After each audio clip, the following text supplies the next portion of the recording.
Kiat yang ketiga, jalankan tugas dan kewajibanmu. Rumah tangga itu seperti satu perusahaan. Kalau bahasa saya supaya mudah difahami, saya dan istri saya, bapak-bapak di sini sama ibu-ibu istrinya, kita ini seperti seorang pegawai. Saya bahasakan sama istri saya sama kamu pegawai. Masuk di sebuah perusahaan namanya rumah tangga. Pemilik perusahaan ini namanya Allah. Kita masuk ke dalam rumah tangga itu, ikutin peraturan pemilik perusahaan. Disuruh datang jam 7, keluar jam 5 sore, disuruh pakai baju biru hari Senin, pakai baju merah hari Selasa, dan seterusnya. Mana makanan yang boleh disentuh, mana makanan tidak boleh disentuh. Semua itu dijalankan. Kalau kita jalankan, maka pemilik perusahaan akan mempertahankan kita sebagai pegawai. Itu ibarat untuk memahami saja kalau rumah tangga itu seperti itu, teman-teman sekalian. Jadi dia seperti perusahaan. Nah sekarang peraturan-peraturannya ada. Laki-laki sebagai pemimpin rumah tangga dinobatkan oleh Sang Pencipta Allah untuk memimpin rumah tangga itu. Dia punya kewajiban sebagaimana dia punya hak. Yang berarti timbal baliknya adalah dia, si istri memiliki hak dari kewajiban suaminya, dan kewajiban dia merupakan hak istrinya. Saya akan mulai dari kewajiban suami dulu. Ibu-ibu di belakang sana bisa tuntut dari suaminya ini secara agama. Bapak-bapak harus selalu komitmen menjaga ini. Yang pertama adalah muasyarah bil ma'ruf. Semua bapak-bapak hadir di sini harus bermuamalah dengan lemah lembut dan santun. Allah berfirman dalam Al-Quran, A'udzu billahi minasyaitonir rajim, wa 'ashiruhunna bil ma'ruf. Dan gaulilah mereka para istri dengan ma'ruf. Kata Abdullah bin Abbas adalah tutur kata yang santun, sayang, manja, cinta, tatapan mata yang syahdu, jaman tangan yang lembut. Itu yang disuruh. Dan kalau ada laki-laki yang suka mukul, itu sudah menjadi peraturan agama kita, dan pengadilan agama Indonesia pun sudah menerapkan pengadilan agama kita, diterima pengaduan wanita untuk mengajukan khulu atau perceraian kalau suaminya suka mukul.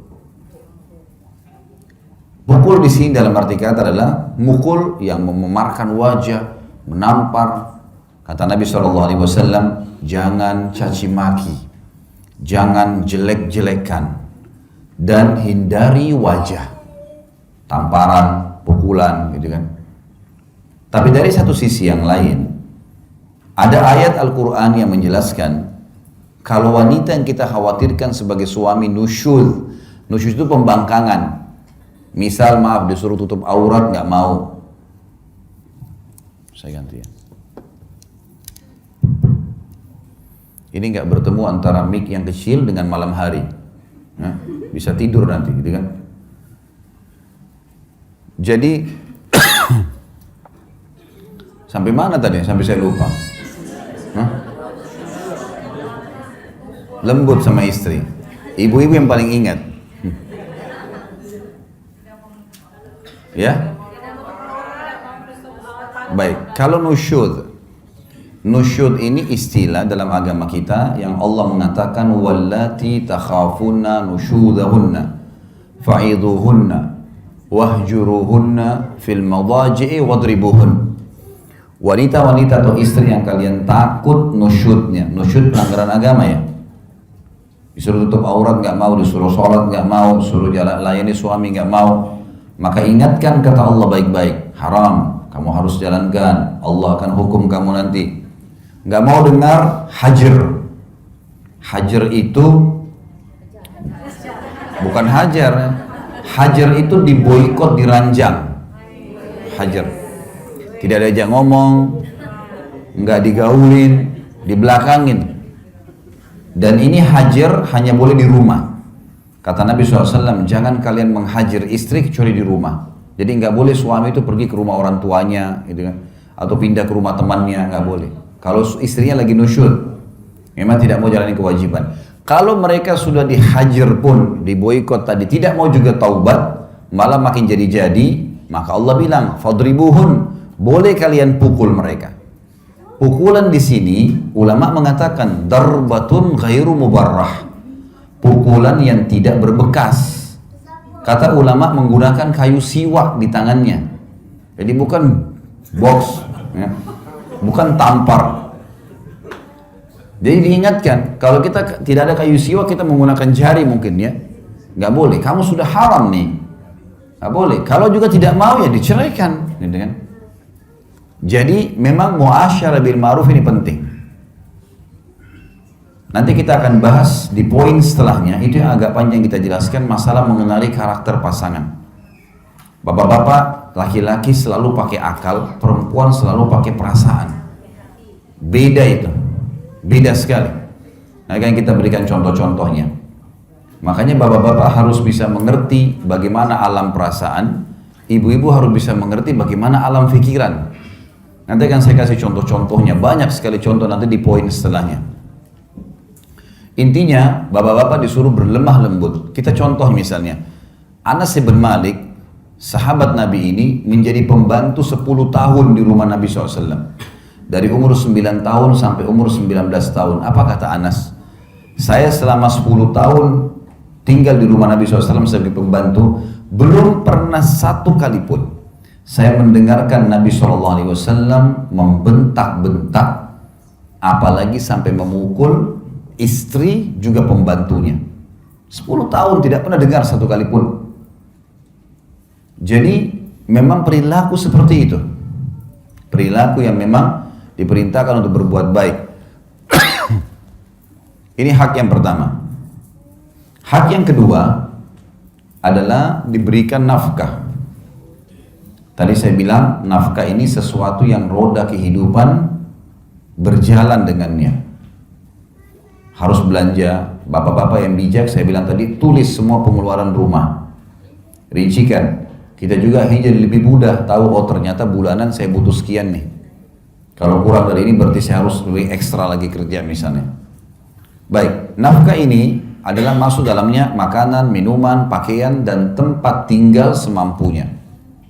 Kalau bisa kontrak dulu, kalau bisa beli alhamdulillah. Tapi ini semua masuk dalam masalah nafkah. Ya, dalam masalah nafkah. Semampunya. Allah Subhanahu wa Ta'ala menyuruh kita melalui lisan Nabi Muhammad SAW dalam hadis Bukhari, sesungguhnya istri-istri kalian punya hak dari kalian, yaitu kalian belikan makanan, minuman, pakaian, dan tempat tinggal semampu kalian. Memang disuruh kita kasih. Dan nafkah ini saya bilang tadi pahalanya sangat besar, ya. Karena mengalahkan tadi pahala sedekah di jihad, pembebasan budak, dan juga fakir miskin. Juga masuk dalam poin yang ketiga, kewajiban suami yang merupakan hak istri adalah pendidikan. Pendidikan. Bagaimana kita bisa mendidik istri, terutama pada hal-hal kewajiban-kewajibannya. Karena belum tentu ayahnya mendidik semuanya.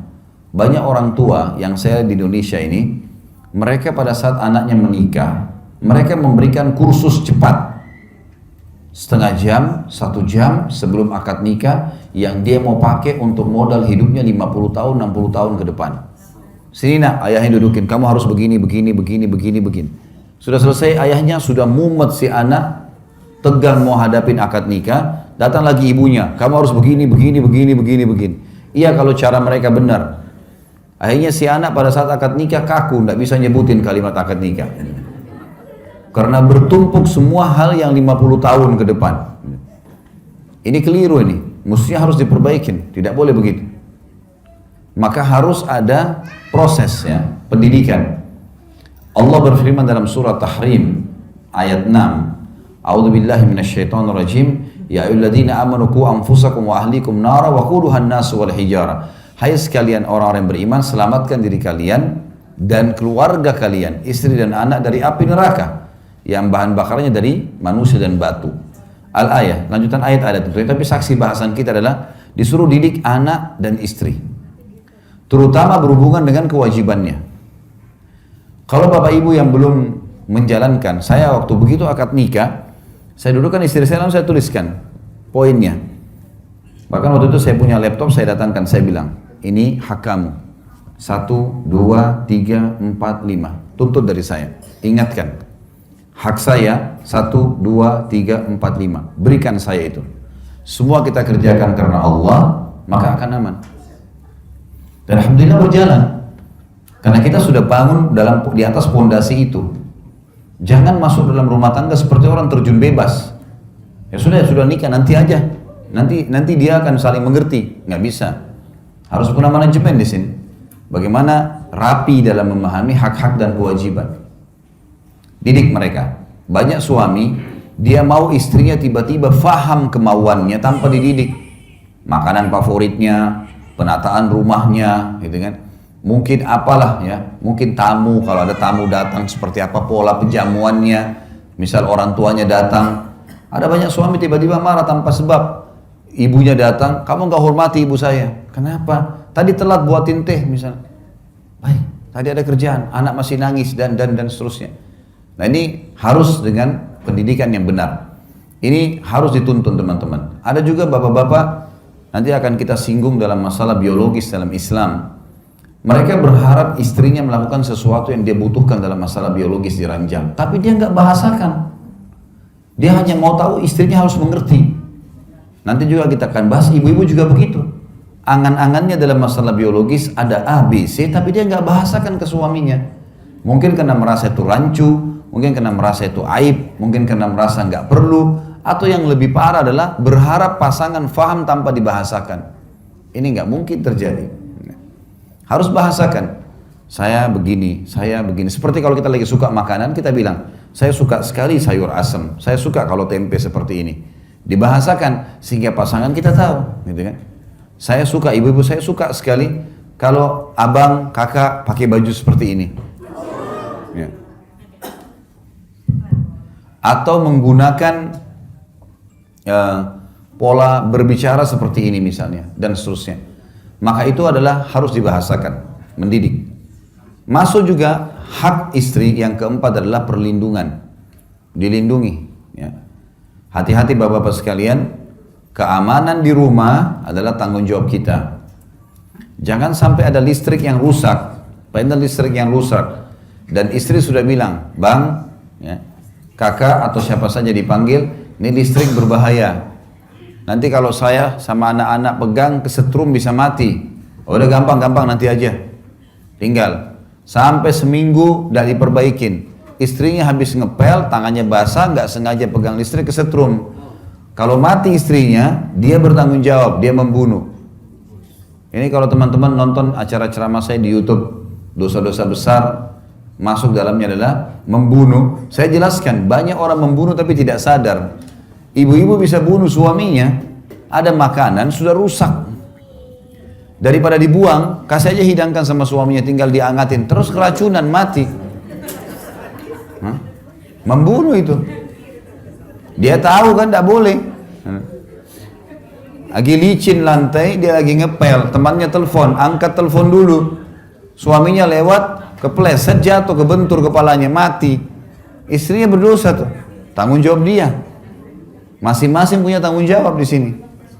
Makanya nggak boleh bapak-bapak sekalian ada yang bocor atap, ada sesuatu yang berbahaya, begitu dibahasakan oleh istri dan anak kita harus tahu sikap, karena memang kita bertanggung jawab di sini. Ada pertanggungjawaban di sisi Allah Subhanahu Wa Taala. Kata Nabi SAW dalam hadis, kalian semua pemimpin akan diminta pertanggungjawabannya pada hari kiamat. Seorang pemimpin negara bertanggung jawab terhadap masyarakatnya dan diminta pertanggungjawaban hari kiamat, dan seorang suami bertanggung jawab terhadap seluruh yang berhubungan dengan istri dan anaknya dan akan diminta pertanggungjawaban hari kiamat. Seorang istri bertanggung jawab terhadap harta dan anak suaminya dan akan diminta pertanggungjawaban pada hari kiamat. Ya. Jadi kita harus tahu di sini ada pertanggungjawaban. Ya. Ini adalah hak ibu-ibu 4 poin yang merupakan kewajiban bapak-bapak. Lebih dari ini hukumnya sunnah. Masuk dalam masalah hak di sini yang mendidik dan melindungi maaf, ada 6 haknya, ada 5 haknya. Satu lagi, memenuhi kebutuhan biologis. Bapak Ibu harus tahu ya, kita kalau dalam posisi haram, orang kalau buat sesuatu yang haram, kayak banyak orang pacaran di luar sana. Pacaran ini halal dalam Islam, tapi setelah akad nikah. Pacaran secapeknya, nggak masalah. Mau keluar berdua, mau hamil pun nggak masalah, gitu kan. Tapi setelah akad nikah, itu saja. Sebelum akad nikah jangan, tidak boleh memang dalam Islam. Tidak halal namanya, gitu kan. Kata Nabi SAW, seseorang di antara kalian ditusuk dengan besi yang tajam, lebih ringan daripada dia menyentuh tangan yang bukan mahramnya. Tidak halal bagi dia. Emang dilarang dalam Islam, gitu kan. Jadi memang kita harus paham teman-teman sekalian, kalau dalam Islam setelah menikah, kita dianjurkan untuk memberikan hak pasangan kita. Laki-laki dan perempuan harus paham, waktu mereka menikah, rumah tangga itu 50% biologis, 50%-nya biologis. Sisanya kegiatan yang lain. Sabda Nabi SAW, siapa yang menikah dia telah menyelamatkan setengah agamanya, tinggal dia menjaga setengah yang tersisa. Karena setengah agama ini adalah masalah biologis. Laki-laki banyak yang rusak karena perempuan, perempuan banyak yang rusak karena laki-laki. Kalau sudah menikah, ada tempat pelampiasan, maka berarti secara otomatis dia akan aman setengah agamanya. Makanya ulama bilang, kalau orang sudah menikah, syaitan akan berkumpul di rumah tangga itu supaya jadi malas, supaya jadi tidak mau berhubungan biologis. Istrinya sama suaminya sudah sikat gigi, sudah wangi, sudah pakai baju bagus, nggak mau disentuh, nggak mau berhubungan. Tapi kalau dia berhubungan haram di luar sana, biar juga pacarnya nggak sikat gigi, dia mau ciuman. Gitu kan. Itu yang terjadi. Syaitan hiasi perbuatan yang kotor. Banyak laki-laki yang tidak beriman sama Allah mau menyentuh perempuan pelacur yang gonta-ganti pasangan, kemaluan sama orang yang tidak jelas. Tidak jelas juga mulutnya, baunya seperti apa, mungkin bau khamar, mungkin bau rokok dan seterusnya, tapi mau berhubungan. Istrinya di rumah yang bersih, yang suci nggak mau. Ada juga perempuan begitu, sama suaminya bosan, jenuh. Tapi kalau sama laki-laki lain, hanya sedikit saja dipanggil sayang. Oh ini laki-laki perhatian nih. Kalau suami saya nggak pernah bilang sayang gitu. Padahal mungkin suaminya sudah 700 kali ucapkan itu kan. Gitu. Tapi seperti itulah syaitan menghiasi. Makanya di dalam rumah tangga harus diperhatikan baik-baik tentang masalah ini. Biologis hak pasangan. Bukan aib Bapak Ibu sekalian. Apa yang bapak-bapak suka dan apa yang ibu-ibu suka dari pakaian, dari minyak wangi, dari gerakan-gerakan biologis dibahasakan ke pasangan. Saya tidak merasa malu, Bapak Ibu sekalian, kalau saya masuk ke pasar, saya membelikan baju tidur istri saya. Warna yang saya suka, model yang saya suka, saya kasih dia di rumah, ini dari saya, kamu pakai ya. Dan itu luar biasa, membuat saya merasa, oh iya di luar saya tidak terganggu lagi. Karena apa yang bisa menggoda dari perempuan, sudah dimiliki oleh istri saya. Ibu-ibu bukan aib, oh suka laki-laki pakai baju kaos hitam, suka pakai celana pendek, apa yang kira-kira menggoda kita dari lawan jenis, beli, kasih pasangan pakai.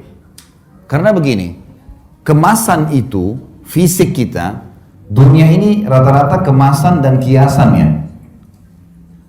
Selebihnya, inti utamanya satu, maksudnya begini. Misal Bapak Ibu, saya mau tanya, apa bedanya makan di daun pisang sama makan di piring emas? Hah? Kemasannya, iya kan? Tapi tujuannya makan. Apa bedanya orang yang tidur di emperan jalan dengan orang tidur di atas ranjang pakai AC mewah? Kemasannya, tujuannya tidur, kan gitu. Sama semua itu. Jadi jangan terpengaruh dengan kemasan. Makanan yang kita incipi, manis, ini asam, ini pedas, ini gurih, itu hanya di ujung lidah. Kalau lewat di tenggorokan kita ukuran sepertiga jari saja, kita sudah nggak bisa bedain lagi. Sekarang ini makanan, kita ambil secuil ayam, sedikit sambal, sedikit apalah lauk-lauk, diramas mungkin, diramas disatuin, kita masih bisa lihat, oh ini bedain, ini nasi, ini sambal, oh ini ayam, oh ini sedikit potongan rendang dan seterusnya. Baik, kita pegang. Sekarang Bapak Ibu sekalian, kalau kita masukin di mulut mungkin juga kita masih bisa bedain. Tapi kalau lewat di tenggorokan kita seukuran sepertiga jari, masih bisa kita bedain mana nasi, mana rendang, mana ayam, mana sambal tadi. Udah nggak bisa kan? Berarti kemasannya saja yang berbeda ini, casingnya saja. Sama dengan masalah biologis. Apa kata Nabi SAW? Kalau seseorang di antara kalian melihat yang menggoda dia dari lawan jenisnya di luar rumahnya, maka kembalilah segera ke pasangannya karena dia memiliki apa yang dimiliki oleh orang itu. Maksudnya kemaluannya sama saja. Iya, kemasannya beda. Oh ini warna kulitnya putih atau ini hitam, oh ini tinggi, ini pendek. Tapi ujung-ujungnya kemaluannya sama. Sama tadi dengan makanan. Makanya masalah biologis di sini adalah hal bagaimana kita mengemasnya saja. Bagaimana kitanya mengemasnya. Ingat, berhubungan biologis dalam Islam, dalam rumah tangga teman-teman sekalian, itu pahalanya, kadar besarnya, sama dengan besarnya dosa zina. Sama dengan besarnya dosa zina. Ada hadis Nabi begini, fi bidi ahadikum sadaqah. Di kemaluan kalian ada pahala besar sekali. Sahabat faham, apa kata para sahabat? Ya Rasulullah, ayati ahaduna ahlahu walahu fihi ajr. Wahai utusan Allah, apakah seseorang di antara kami menggauli istrinya dapat kenikmatan, dia dapat pahala? Kata Nabi SAW, ara'aitum law wada'tumu fil haram alakumul wizr. Tidakkah kalian lihat kalau kalian letakkan kemaluan kalian pada yang haram, zina, kalian dapat dosa besar? Kata para sahabat, bala ya Rasulullah. Iya wahai utusan Allah. Kata Nabi SAW, fakadzalika fil halal. Begitu juga pada yang halal. Artinya, melakukan hubungan biologis suami istri, besar kadar pahalanya, sama dengan orang kalau berzina, dosanya dosa besar. Makanya Abdullah bin Umar radhiyallahu anhu, beliau kalau puasa, Ramadan atau puasa sunnah, beliau buka puasa dengan beberapa butir kurma dengan air putih, habis itu pulang ke rumahnya, habis sholat maghrib berjamaah sama Nabi SAW, pulang ke rumahnya berhubungan biologis dengan istrinya. Karena dia tahu itu pahalanya besar dan ternyata hubungan biologis itu betul-betul meredam seseorang dari perbuatan zina di luar rumahnya. Kalau sudah terlampiaskan kita jadi, orang itu kalau kenyang, dikasih makanan apapun tidak mau makan gitu. Susah dia untuk makan, sudah kenyang gitu kan. Maka itu perintah, makanya dijadikan sebagai sebuah kewajiban. Bapak-bapak harus hati-hati karena ibu-ibu ini suka dengan kejutan. Jadi kalau misalnya ibu-ibu ini sukanya kalau sudah dandan pakai baju bersih, dia mau suaminya tiba-tiba mengerti keadaan dia, suka mau didatangin langsung. Jadi jangan pulang kerja, tiba-tiba taruh tas, mana makanan? Saya capek, saya ngantuk, tidur. Istrinya sudah dandan tuh. Itu sudah cukup perang gitu kan. Oh ini istri suami saya nggak perhatian, orangnya nggak romantis, orangnya nggak ini. Padahal karena tidak mengerti saja. Kalau pulang ke rumah, sudah ada lipstik di bibir, sudah minyak wangi, sudah pakai baju, letakin tas, layani dulu. Karena itu tujuannya. Dia mungkin tidak mau ucapkan. Jadi harus pengertian. Dan itu hak istri, melayani biologis. Masuk dalam masalah ini adalah berhias, tapi dengan cara laki-laki. Abdullah bin Umar mengatakan radhiyallahu anhuma, Abdullah bin Abbas, beliau mengatakan, aku suka berhias untuk istriku, sebagaimana aku suka dia berhias untukku. Karena Allah berfirman, walahunna mithlu ladzi alaihinna bil ma'ruf, dan para istri memiliki hak yang seimbang dengan kewajibannya. Maka Abdullah bin Abbas memberikan pelajaran kepada kita, dia akan pakai minyak wangi yang istrinya suka. Dia akan menjaga bau badannya. Banyak suami kadang-kadang egois. Dia mau istrinya selalu wangi, tapi dia sendiri apeknya luar biasa. Gitu kan? Ini nggak boleh. Mesti dia tahu. Ada sunnah Nabi SAW, disuruh potong kuku, disuruh potong kumis, disuruh cukur bulu ketiak, disuruh cukur bulu kemaluan. Nabi SAW selalu meletakkan wangi-wangian dari leher beliau sampai ke kaki. Maaf, dari kepala beliau sampai ke kaki. Di kepala seringkali beliau menggunakan cairan air yang wangi. Sampai kadang-kadang netes dari rambut Nabi SAW itu baunya wangi. Dan beliau meletakkan serbuk wangi dari leher sampai kaki. Yang beliau suruh istrinya meletakkan dari negeri Syam. Ya. Itu suruh letakkan, kecuali kemaluan beliau letakkan sendiri. Nabi SAW gemar selalu bersiwak selain pakai minyak wangi. Sampai beliau mengatakan, dicintakan dunia kepadaku karena adanya kaum wanita. Adanya ibu yang dibakti, adanya istri yang dijadikan sebagai sahabat, adanya anak yang dibidik sehingga bisa masuk surga, anak perempuan, adanya saudari juga yang dilindungi.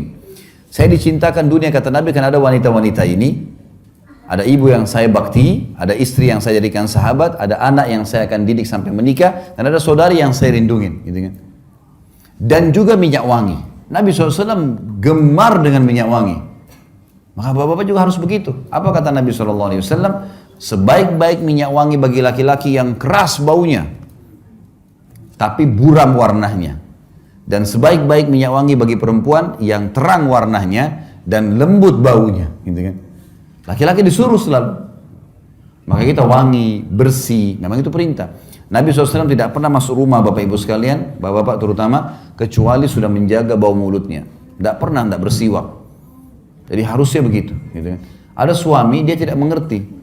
Bau, pulang kerja, kemudian tiba-tiba dilihat istrinya sudah cantik, langsung saja mau main gauli. Padahal dia baunya luar biasa gitu. Istrinya nolak, neraka. Kan bahaya ini. Loh iya, daya ini suami neraka loh. Jadi istrinya kesian sambil lain sambil tutup hidung tuh. Ya. Ini nggak boleh ini. Harus ngerti. Makanya dalam Islam boleh berbohong dalam memuji pasangan. Misal, ibu-ibu mau suaminya mandi, begitu masuk kerja sudah tahu dia akan mendekat, bilang, Masya Allah, belum mandi ada sudah ganteng. Apalagi kalau sudah mandi. Jangan bilang, aduh bau, sana-sana mandi dulu. Nah, tersinggung dia, nggak bisa. Nanti kita bahas di karakter. Laki-laki itu punya sifat kepemimpinan. Maaf, walaupun orangnya pendek, kecil, tetap saja punya sifat kepemimpinan. Nggak bisa. Gini caranya. Kalau ibu-ibu bapak sekalian punya anak laki-laki sama anak perempuan, bedain begini caranya. Coba praktekin ya. Kasih makanan anak laki-laki kita dengan anak perempuan, tapi caranya ambil nasi itu sedikit lempar di hadapannya. Ini nak, makan. Kalau anak laki-laki, karena dia punya sifat kepemimpinan, dia tidak akan makan tuh. Diambil sendok, dibuang-buang nasinya. Dia rasa tercoreng kepemimpinannya. Dari kecil sudah begitu tuh. Anak perempuan kita kasih makan, nak, dimakan sama dia biasa. Tidak ada masalah buat dia. Jadi hati-hati dalam menghadapi pasangan, karena ada hal-hal yang seperti nanti kita lebih jelas masalah di karakter ya. Tapi ini contoh. Sama juga suami begitu, dia pulang rumah, istrinya lagi cuci baju, keringatan, gitu kan. Sama dia bisa bahasakan, Masya Allah, belum mandi sudah cantiknya begini. Apalagi kalau sudah mandi, nanti lari ambil handuk tuh. Dia mandi sendiri nanti. Kalau pasangan bilang, sebentar, jangan dulu, saya mandi dulu ya. Kasih waktu mandi. Jangan bilang, sudah saya nggak sabar. Nggak boleh. Karena sensitif dalam masalah biologis, jangan pernah biarkan ada celah. Saya bilang sama istri saya, jangan biarkan ada celah di mana nanti saya tidak suka sesuatu atau kau tidak suka sesuatu. Mungkin bau mulut, mungkin bau badan, mungkin bau baju. Jangan nih. Sensitif sekali. Orang kalau dalam masalah biologis ini sensitif segala-galanya. Gitu kan? Makanya harus hati-hati. Nabi SAW setiap masuk rumah pasti sikat gigi. Pasti pakai siwak maksud saya. Sampai beliau mau meninggal selalu pakai siwak. Selalu pakai serbuk-serbuk yang wangi. Beliau selalu menjaga. Sampai para sahabat mengatakan kami kalau salaman dengan Nabi SAW, bau wanginya tercium sampai 3 hari. Jadi saking wanginya Nabi SAW, saking gemarnya. Jadi memang harus begitu memang. Royal dengan masalah hal-hal seperti ini. Jadi pasangan nyaman. Ya. Juga banyak hadis Nabi SAW yang berbunyi, hati-hati dalam masalah adab-adab jima ini. Nanti akan kita bahas kalau tidak salah di poin ke-18 atau nanti ada sebentar ada kiat ke-18. Masalah nikmatilah pasanganmu diantaranya adalah dalam masalah biologis. Nanti kita akan bahas masalah itu insya Allah. Baik, ini hak istri. Jadi ada 5 ya. Muasyarah bil ma'ruf, ya, perilaku yang baik, nafkah, masuk dalamnya makan, minum dan rumah serta pakaian semampu suami. Kemudian yang ketiga adalah pendidikan, bagaimana mendidik dia dari hal-hal yang berhubungan dengan kewajiban dalam agama. Yang keempat, melindunginya ya, dari rumah yang bocor, dari bahaya-bahaya yang akan datang dan seterusnya. Bahkan kalau ada laki-laki yang membela istri dan anaknya kemudian dibunuh, mati syahid, membela kehormatan keluarganya. Yang terakhir memenuhi kebutuhan biologisnya ya. Dalam masalah biologis nanti juga akan kita beratkan Bapak Ibu sekalian. Nabi SAW ingatkan baik-baik. Bukan dari golonganku orang yang tidak mulai dengan cumbuan. Jadi memang harus dengan sentuhan, dengan bahasa, dengan ciuman. Tidak boleh orang buru-buru dalam masalah biologis. Bahkan Nabi SAW mengatakan bukan dari golonganku. Ya. Baik, selanjutnya, sekarang hak suami yang merupakan kewajiban istri. Bapak-bapak boleh nuntut dari istrinya. Yang pertama adalah kepatuhan dalam hal yang ma'ruf. Kepatuhan ini ma'ruf artinya bukan pelanggaran agama. Saya mau kau temanin saya duduk ngobrol sebentar. Duduk. Bukan karena dia tapi karena Allah. Allah yang suruh kita tunduk dan patuh di sini. Baik. Selama bukan pelanggaran agama lakukan.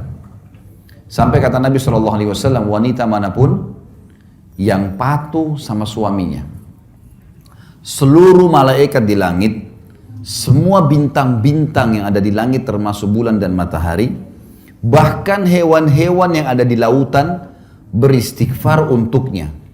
Ini hadis yang mulia. Ibu-ibu garis bawah itu. Semua istri yang taat sama suaminya bilang A ya A, B ya B, semua diikutin sama dia. Karena Allah, semua malaikat di langit, semua bintang-bintang termasuk bulan dan matahari, semua hewan-hewan termasuk ikan-ikan yang ada di lautan beristighfar untuknya. Dan wanita manapun yang keluar rumah tanpa izin suaminya, maka malaikat akan melaknatnya sampai dia kembali. Laknat ini diangkat berkah hidupnya, gitu kan. Siapapun wanita yang memalihkan wajah dari suaminya karena kesombongan, maka juga akan membuat Allah yang di langit murka padanya sampai dia buat suaminya ridho. Dalam hadis yang lain dikatakan, wanita manapun yang meninggal dunia, suaminya ridho. Tahu ridho ya? Ridho itu merasa kehilangan sekali. Ridho itu seperti kita disuruh bilang, cari ridho orang tuamu. Ridho itu sesuatu yang kita berikan kepada orang lain yang membuat dia sudah sangat puas. Kalau ditanya mau apa lagi sudah nggak ada. Itu ridho namanya. Wanita manapun yang meninggal dunia sementara suaminya ridho, ya, kecuali pasti akan masuk ke dalam surga, dijamin. Jadi ibu-ibu jangan meninggal suaminya bilang alhamdulillah. Harus meninggal suaminya merasa kehilangan, karena selama hidup khidmah luar biasa gitu. Dan ingat kata kunci pertama tadi saya sebutkan di awal pertemuan ya, semua karena Allah. Ini ibadah. Layani pasangan, penuhi kebutuhannya, bukan karena dianya. Ini boneka-boneka yang Allah titip. Orang tua kita bakti, bukan karena orang tua kita, karena Allah. Anak-anak kita didik, kasih makanan segala, bukan karena mereka, tapi karena Allah semuanya. Dan Allah yang suruh, jadi kita lakukan. Kenapa kita sujud menghadap Ka'bah? Ka'bah rumah, karena ada perintah Allah, gitu kan? Kenapa kita sholat 5 waktu? Kenapa harus kita wudhu? Kenapa nggak gitu aja semau kita? Nggak bisa, karena Allah semuanya. Jadi begini kita lakukan. Siapa yang mengerjakan ibadah selain daripada untuk Allah, maka riya namanya, nggak boleh. Allah nggak terima. Jadi harus kita fahamin masalah ini. Semua karena Allah. Taat adalah kewajiban pertama.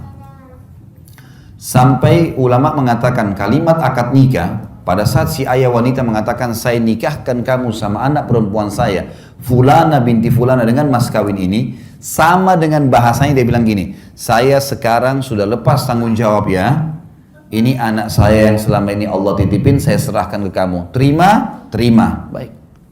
Sekarang berarti sudah pindah ke suaminya tuh. Ya?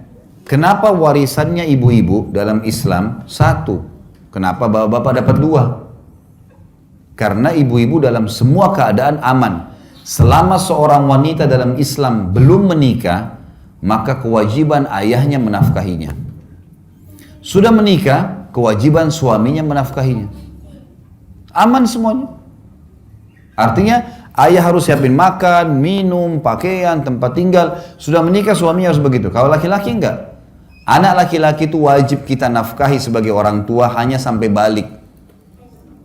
Setelah balik sunnah. Jadi teman-teman di sini nggak boleh sudah menikah tuntut ayahnya, ayah kasih saya. Saya kan anak, nggak bisa. Anak laki-laki cuma sampai balik. Setelah balik itu sudah sunnah. Jadi salah tuh kalau anak laki-laki nuntut ayahnya beliin mobil, beliin motor sementara kuliah, nggak ada urusannya itu, nggak ada kewajiban ayah lagi.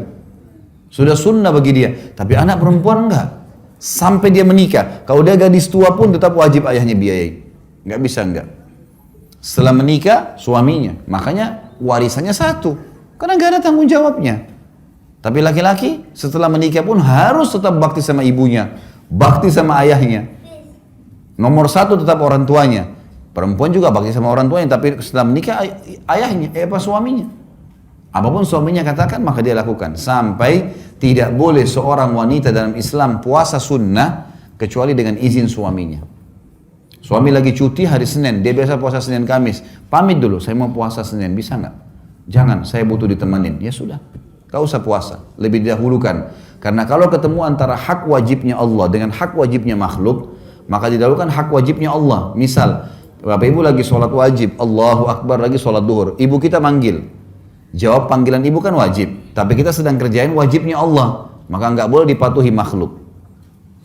Tapi kalau bertemu antara hak sunnahnya Allah dengan hak wajibnya makhluk, kita lagi sholat sunnah, ba'diyah duhur, Allahu Akbar, ibu kita panggil, nak, berhenti sholatnya.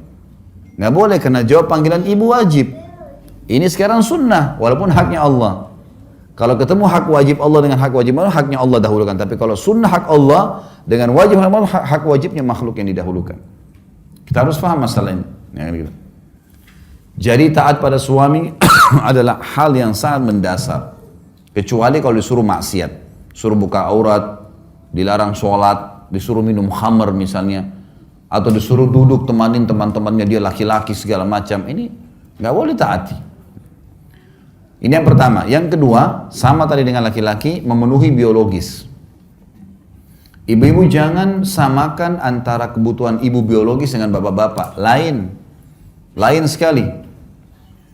Ibu-ibu kalau tidak dirangsang, tidak ada masalah. Bapak-bapak tidak dirangsang pun bermasalah. Ya. Terbalik ya. Ibu-ibu tuh kalau tidak dirangsang, nggak ada masalah buat dia. Ibu-ibu kalau tidak ada, suami tidak datang, tidak godain, tidak ada syahwat, biasa saja. Bapak-bapak enggak, tidak ada masalah, tidak ada godaan pun bermasalah. Karena ya ini secara medis ya, sperma itu komposisinya kalau dilihat, kalau saya bedah sebuah buku, kalau Bapak Ibu ikutin di YouTube itu ada mahkota pengantin. Sperma itu komposisinya termasuk ada api, ya, panas tuh. Jadi kalau dia tidak tumpah, tidak ditumpahkan, larinya ke emosi. Jadi kalau ibu banyak suaminya suka marah, masalah di biologis tuh. Puasin di biologis, marahnya hilang. Kantongnya jadi terbuka. Senyum bibirnya, pasti. Coba bapak-bapak di sini ditanya deh. Kalau sudah terpenuhi biologisnya, sudah puas, mau beli ini? Ya, silakan. Mau ini? Ya. Coba tapi kalau ibu-ibu mau didekatin, tidak mau, malas ini, oh, udah kiamat tuh. Mau beli ini nggak bisa, mahal tuh, nggak usah. Ini mau ke rumah orang tua nggak usah. Untuk apa ke sana buang-buang waktu segala? Dimarahin terus. Masalahnya kena biologis, betul ini. Ini masalah luar biasa. Karena bapak-bapak tahu atau tidak tahu, memang itu secara kejiwaan. Makanya biologis itu bagi laki-laki tidak bisa ditunda, bagi perempuan bisa. Pernah ada seorang wanita di zaman Umar bin Khattab radhiyallahu anhu. Perempuan ini kebetulan suaminya pergi jihad. Terus perempuan ini rupanya sudah 4 bulan suaminya nggak pulang. Ini perempuan lantunkan syair, dia bilang, kalau bukan karena kehormatan hubunganku sama Tuhanku Allah dan kehormatan suamiku serta keimananku, gitu kan, kehormatan diriku, maka aku akan membuat ranjang ini bergoyang. Maksudnya dia akan berzina. Umar lewat depan rumahnya. Umar bilang, hai hamba Allah, apa yang kau ucapin? Perempuan itu ketakutan. Tidak, wahai perempuan, tidak, tadi kau ucapin. Apa kau niat mau berzina? Dia bilang, ya Amir Mu'minin, suami saya 4 bulan belum pulang dari medan jihad. Apa yang terjadi? Umar diam, Umar pergi ke Hafsah, anaknya, istri Nabi SAW. Nabi sudah meninggal di zaman khilafahnya Umar ya. Lalu Umar bilang, hai Hafsah, berapa lama wanita bisa tahan tidak biologis? Kata Hafsah, 4 bulan. Perempuan bisa 4 bulan tidak biologis. Laki-laki 4 bulan, keriting semua kepalanya. Nggak bisa. Banyak ibu-ibu begitu. Ustadz, bagaimana saya lain suami saya ini setiap hari minta digauli, ya, bergaul. Memang begitu laki-laki. Wajar itu, gitu kan? Itu normal. Memang seperti itu kejiwaannya. Makanya Nabi SAW menggantungkan kepatuhan di sini. Sampai kata Nabi, kalau wanita sedang dicorong asap rumahnya, dipanggil sama suaminya untuk berhubungan biologis, datang. Disuruh datang. Temanin dia, layani dia. Karena kalau tidak, kacau semua ini. terbawa emosi di rumah, terbawa emosi di kerjaan, nanti berantem di luar sana, nanti masalah, usahanya tidak jalan. Tapi coba kalau biologisnya sudah puas, aman semua tuh. Jalan semua pekerjaan, jalan mudah semuanya. Kalau ada bapak-bapak yang suka senyum itu Masya Allah sudah terpenuhi berarti. Dan ini kewajiban. Ini kewajiban. Makanya Aisyah radhiyallahu anha berkata, kami kalau ingin digauli oleh Rasulullah SAW sementara kami sedang haid, ternyata wanita haid tidak ada syahwat pada saat haid itu. Ibu pasti tahu itu sudah dibahas dalam buku-buku fikih. Wanita kalau sedang haid, sedang nifas, ini lebih jauh lagi dari syahwat. Udah memang nggak terfikir ke situ gitu kan. Ini darah ini membuat orang jadi tidak berpikir untuk itu. Tapi laki-laki nggak bisa. Kata Aisyah, kami kalau sedang haid dan Rasulullah SAW ingin menggauli kami, ada syahwat laki-laki. Maka beliau menyuruh kami mengikat kencang tempat keluarnya darah di kemaluan, lalu beliau menggauli kami. Nabi SAW tetap dipuaskan. Onani haram dalam Islam kalau laki-laki kerjaan sendiri. Tapi kalau istrinya yang buat tidak haram. Ya. Sebentar. Sama halnya dengan apa saja yang tidak dilarang dalam Islam boleh dilakukan. Yang haram dalam Islam adalah meletakkan kemaluan suami laki-laki di dubur istrinya. Dubur nggak boleh, haram. Karena dubur itu tempat kotoran, keluarnya gas, angin, kentut, dan juga keluarnya tinja. Ini bakteri yang kalau tidak dikeluarkan bisa mematikan manusia. Jadi bukan tempat kemaluan di situ. Dan tempat kemaluan di tempat yang diletakkan adalah kemaluan. Makanya Allah bilang tentang haid kan. Ditanyakan kepada Muhammad tentang haid, katakanlah dia penyakit. Dan kalau mereka sudah suci, arti ayatnya, maka gaulilah mereka di tempat yang telah Allah perintahkan kalian, di kemaluannya. Oral seks termasuk dibolehkan. Apa saja selain daripada meletakkan kemaluan di dubur atau meletakkan kemaluan di kemaluan lagi haid dan nifas boleh dilakukan. Saya kasih contoh misal, teman-teman kita muhajirin, sahabat-sahabat Nabi dari Mekah, waktu hijrah ke Madinah teman-teman, rupanya tradisi orang berhubungan biologis di Mekah waktu itu, mereka menunggingkan istrinya dan mereka menggauli dari belakang, di kemaluan. Tradisi biologis orang Madinah adalah istrinya di bawah, suaminya di atas. Mereka nggak kenal gaya lain.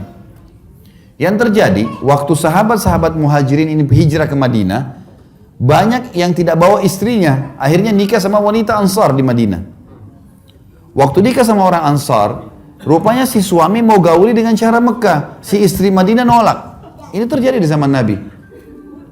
Terdengar oleh Nabi SAW. Ini kasusnya, si istri nggak mau digaulin. Padahal kalau istri nggak mau digaulin berdosa nih. Gimana caranya? Turun firman Allah. A'udzubillahi minasyaitonirrajim. Nisa'ukum harthun lakum. Fatu harthakum anna syi'tum. Wa qaddimu li anfusikum. Istri kalian adalah ladang buat kalian. Datangi ladang kalian semau kalian dan dahulukan diri kalian. Artinya boleh digaulin dengan cara apapun selama bukan letakkan kemaluan di dubur. Yang dilarang itu saja. Karena Nabi SAW melarang. Allah melaknat laki-laki yang meletakkan kemaluan di dubur. Satu hal juga penting di sini Bapak Ibu sekalian. Jangan pernah belajar biologis dari film porno. Ini penting sekali. Karena ulama bilang, rasionalnya ya, sebagaimana manusia itu secara alami tahu makan masuk ke mulutnya, hidungnya dipakai bernafas, kupingnya dipakai mendengar, kemaluannya juga tahu di mana diletakkan. Sebagaimana dia tahu bagaimana mengeluarkan air seni atau kencingnya. Dia tahu itu sebenarnya. Masalahnya kalau orang nonton film-film porno seperti ini, pertama mendukung perzinahan. Orang lagi zina. Melihat auratnya orang lain. Ya. Dan pola yang dipakai adalah pola non-muslim. Menggauli di dubur, jorok, kotor, dan segala macam hal. Ini dilakukan. Dalam Islam semua bertolak belakang nih, nggak boleh. Kata Nabi SAW, dengarkan hadisnya. Manusia yang paling buruk kedudukannya di sisi Allah hari kiamat adalah suami atau istri yang sudah saling terbuka, saling merangsang satu sama yang lain, sudah hubungan biologis, lalu keduanya atau salah satunya menceritakan ke teman-temannya. Jadi nggak boleh bapak-bapak misalnya istrinya Masya Allah puasin dia luar biasa, lalu besok ketemu teman-teman, oh istri saya tuh begini, begitu, diceritain. Atau ibu-ibu, suaminya Masya Allah puasin, tidak boleh diceritain ke teman-temannya, suami saya tuh begini, begitu, begini. Kenapa? Karena efek sosial dan kejiwaannya berbahaya. Kalau kita lagi cerita sama teman-teman kita ternyata pasangan mereka tidak begitu, yang terjadi dia akan ganggu pasangan kita. Makanya banyak rumah tangga rusak, yang ganggu temannya suaminya, yang ganggu temannya istrinya. Karena dia yang cerita, pasangan mereka tidak seperti itu. Malah kita lihat dalam Islam disuruh tutupin. Kalau film ini malah ditontonkan. Ada sampai satu ibu ngeluh sama saya di Jakarta, dia bilang, Ustadz, sampai pada tingkat penyakit ini, nonton film porno ini, sama suami saya, dari awal saya nikah sampai sekarang, kalau dia mau gauli saya, dia harus datangkan laptopnya di ranjang, nonton. Baru syahwat dia bangkit. Kalau enggak, dia bilang dia enggak ada syahwat lagi sama istrinya. Ini kan penyakit kejiwaan. Bagaimana bapak ibu tidak cemburu lihat pasangannya di sebelah, yang suaminya lihat perempuan lain, telanjang, yang si istri juga lihat laki-laki lain. Dan pasti di film lebih hebat daripada kita. Loh iya, didatangkan orang-orang yang luar biasa kan. Tidak mungkin orang-orang jelek. Dicari orang yang bisa laku karena mereka mau jual duit.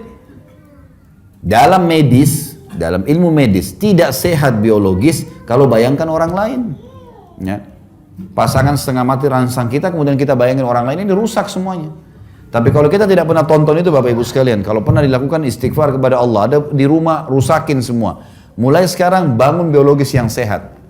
Pada saat biologis buka mata, lihat pasangan, nikmatin pasangan itu, kemudian insya Allah sampai kita kelimak. Mungkin butuh proses beberapa waktu, setelah nanti semua kenangan film-film itu hilang, dalam waktu yang berjalan nanti kita akan rasakan luar biasa kenikmatan karena kita menikmati pasangan kita. Ini yang real di sini, itu bahaya, itu cuma hayalan. Ini realnya yang harus. Tidak akan enak orang makan nasi sama tempe kalau yang dibayangin ayam. Mana itu? Loh benar. Kalau yang ada nasi sama tempe lah yang dimakan. Jangan hayalin yang lain. Itu hayalan. Mengganggu ini. Padahal ini sebenarnya di depan mata kita. Ini poin. Baik. Penuhi kebutuhan biologis ini penting. Ibu-ibu harus garis bawahi. Suami memang kebutuhannya mendesak. Sering minta itu pun adalah hal yang wajar. Hak dia. Ibu tinggal layanin dan menikmatin. Itu saja. Ini pahala dan ibadah. Gitu kan? Ini dua hal yang kalau kita simpulkan sebenarnya adalah hal yang sangat mendasar haknya suami. Kalau poin pertama tadi taat, maksud dalamnya tentu tidak boleh juga keluar rumah tanpa izin. Ya. Sampai kata Nabi SAW, wanita ahli surga adalah wanita yang kalau kau lihat ke arahnya, dia selalu menyenangkanmu. Dengan dandanannya, dengan pakaiannya, dengan godaannya, semua. Gitu kan? Dan kalau kau perintahkan, dia selalu patuh menjalankan. Ini kunci. Kemudian kata Nabi SAW juga, wanita di surga adalah wanita yang kalau dia berbuat salah atau suaminya berbuat salah, dia datang kepada suaminya memegang tangannya di malam hari, dia mengatakan saya tidak bisa tidur kecuali kau sudah ridho dengan saya. Mungkin ibu-ibu bilang, kok kalau saya yang salah wajar, kalau dia salah bagaimana caranya? Ibu harus tahu ya, laki-laki itu karakternya, gengsinya tinggi.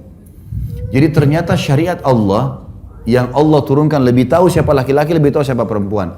Bapak-bapak di sini misal, kalau kita lagi buat salah, lalu istri kita yang datang mengatakan kalau kau tidak ridho dengan saya, maka saya tidak bisa tidur. Saya pastikan bapak-bapak yang salah mengatakan saya yang salah, maafin saya. Tapi kalau tidak, maka dia akan muncul gengsi dan egonya. Jadi syariat datang memandu untuk bisa mengambil hati pasangan. Memang sudah paling tepat itu. Ini poin tentang masalah hak dan kewajiban.